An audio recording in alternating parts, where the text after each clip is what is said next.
Dorian Kane, a billionaire accustomed to control, returned to his Los Angeles mansion earlier than planned, expecting the quiet of a well-ordered home. Exhausted from a day of corporate battles, he sought the solace of his father's wing, where Samuel Kane, once a titan of industry, now lived confined by a stroke. But as Dorian approached his father's bedroom, a faint groan stopped him cold. He pushed the door open and froze, his breath catching at the sight before him. Alina, the maid, bent forward against the white bed, her black uniform taut, sweat-soaked, and trembling. Samuel, frail and clinging to her back, his tan shirt damp, his gray head bowed, both on the verge of collapse. To Dorian's shocked eyes, it looked scandalous, a betrayal of trust. But the truth was far deeper, a story of loyalty, sacrifice, and dignity that would reshape his understanding forever. "Easy, Mr. Kane." "Slow," Alina murmured, her voice steady despite the burn in her arms. She braced herself like a pillar, holding Samuel upright as his legs, brittle since the stroke 10 months ago, quivered beneath him. The black wheelchair sat unused in the corner, a reminder of the boardroom giant now dependent on others. "One more second on your feet," Alina said, her cheek brushing the bedspread. "You're taller than yesterday." Samuel grunted, his breath rattling. "Taller? My knees are jelly. I'm a drunk holding on for dear life." Her lips tightened. "Then let me be your balance. Don't fight me. Just lean." His fingers gripped her shoulder, not with authority but need. "I never thought I'd end up like this," he whispered, an old man clinging to a girl half my size. Alina's heels dug into the floor, her back screaming under his weight. "You're not just an old man. You're fighting for your legs. That matters." His laugh was bitter, cracking. "Do you know what it's like to go from commanding the world to needing a maid to stand?" Alina's throat closed. "I know what it's like to lose dignity. Not the same way, but I know." Samuel's eyes met hers, sweat dripping. "You're young, strong." Her arms shook, but she held firm. "Strong doesn't mean untouched. I grew up carrying more than I should. Maybe that's why I can hold you now." His chest heaved. "I hate that Dorian sees me like this. He used to look at me like I was iron. Now he looks away, afraid of the truth." Alina blinked back tears. "Then let me help you stand when he's not looking, so you remember who you are." Samuel leaned harder, his legs wavering. "Careful," she urged. "I've got you. Breathe with me in, out." His breaths were gravelly, but he followed her rhythm. "If I fall, you won tea," she said firmly. "Because I'm not letting go."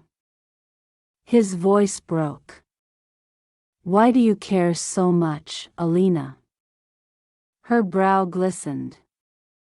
"Because no one cared when I needed holding. And you deserve more than pity. You deserve belief." Samuel's lips quivered. "You sound like my late wife." Alina's chest ached. "Then maybe she sent me." The room stilled, their hearts pounding in sync. Then Samuel's knees buckled, lurching them forward. Alina cried out, nails digging into the bedspread, her back nearly breaking. "Stay with me," she gasped. "Don't let go."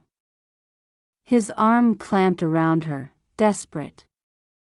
"Don't drop me, child. I want tea."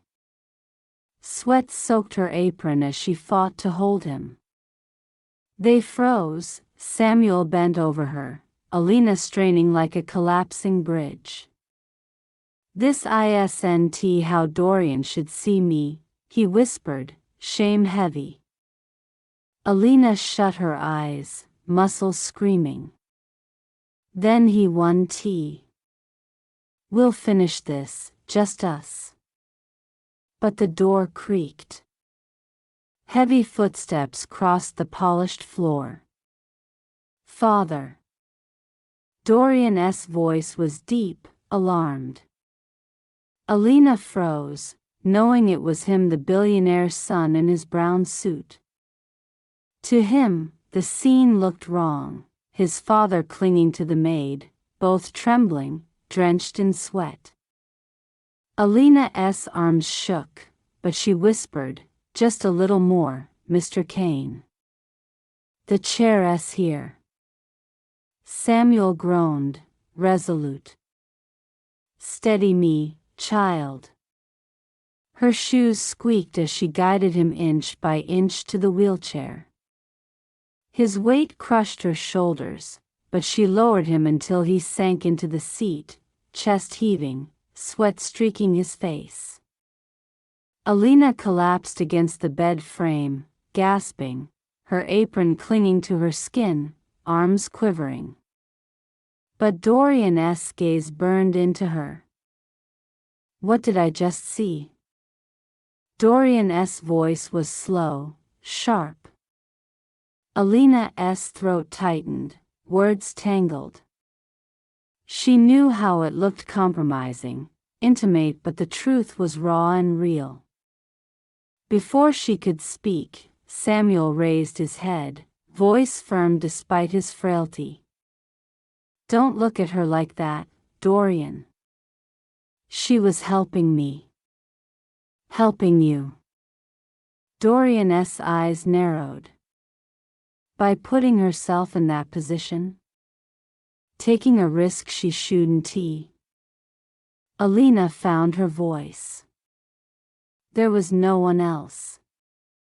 The therapist was cancelled again. The house manager said it was too expensive for twice a week. He told me to follow the printed steps. She pointed to the therapist's instructions on the nightstand. Transfer protocol. Count to 3. Pivot chair at 45. Dorian snatched the paper, jaw clenched, the evidence undeniable. Samuel placed a shaking hand on Alina's. "She didn't abandon me, son. She kept me from hitting the floor. Without her, you'd have found me broken." Alina blinked back tears. "I didn't do it for thanks. I did it because he asked me not to give up on him." Dorian's gaze softened, shifting to his father, frail but upright, then back to Alina, her trembling arms and soaked apron screaming of sacrifice. His voice cracked. "I thought something else." Samuel's eyes hardened. "You thought wrong. Be ashamed, son." The room stilled. Dorian lowered his head, kneeling beside the wheelchair, his polished shoes squeaking. "Father, Alina, I'm sorry. I misjudged." Samuel shook his head. "Don't apologize to me. Apologize to her. She carried my weight." Dorian faced Alina. "I should have trusted you. I let suspicion blind me. It won't happen again. Alina swallowed, her voice firm. All I ask is he gets the care he deserves. One person can't replace a therapist. It's dangerous for him and me. Dorian's jaw tightened. The manager who cancelled those sessions is done. I'll reinstate them, double them if needed. You'll never carry this alone again. Alina's lips trembled, relief breaking through. Thank you, sir. Samuel's shaky laugh was proud. Seems the boy listens when it matters. Dorian's eyes softened. I almost failed you both today. I'll make it right. He grasped the wheelchair handles, his grip steady. For the first time in months, Samuel leaned back, pride intact. Alina stood close, her hand on his shoulder, her strength spent but her resolve unbroken. Dorian saw it clearly, not scandal, but loyalty and sacrifice that preserved his father's dignity. The next morning, Dorian fired the house manager, reinstating Samuel's therapy sessions with a new provider. He hired an additional aide to ensure Alina was never alone in such a struggle. The mansion, once a cold monument to wealth, began to shift. Alina's shifts remained grueling, but she moved with a new ease, knowing Samuel's care was secure. Dorian, once distant, checked on his father daily, asking Alina for updates, listening to her insights. Samuel stood a little longer each session, his legs gaining strength, his spirit bolstered by Alina's belief. The wheelchair, though still present, felt less like a cage. Alina never spoke of that night, but her actions echoed in the mansion's new rhythm therapy schedules posted, aides trained, Dorian's gratitude shown in small ways, a raise, a day off, a quiet thank you in the hall. Samuel's room, once heavy with defeat, brightened with his progress. One evening, as Alina helped him stand, he gripped her hand. You gave me back my fight, child. She smiled, her own burdens lighter. You never lost it, Mr. Kane. Dorian, watching from the doorway, understood. Wealth built empires, but loyalty built homes.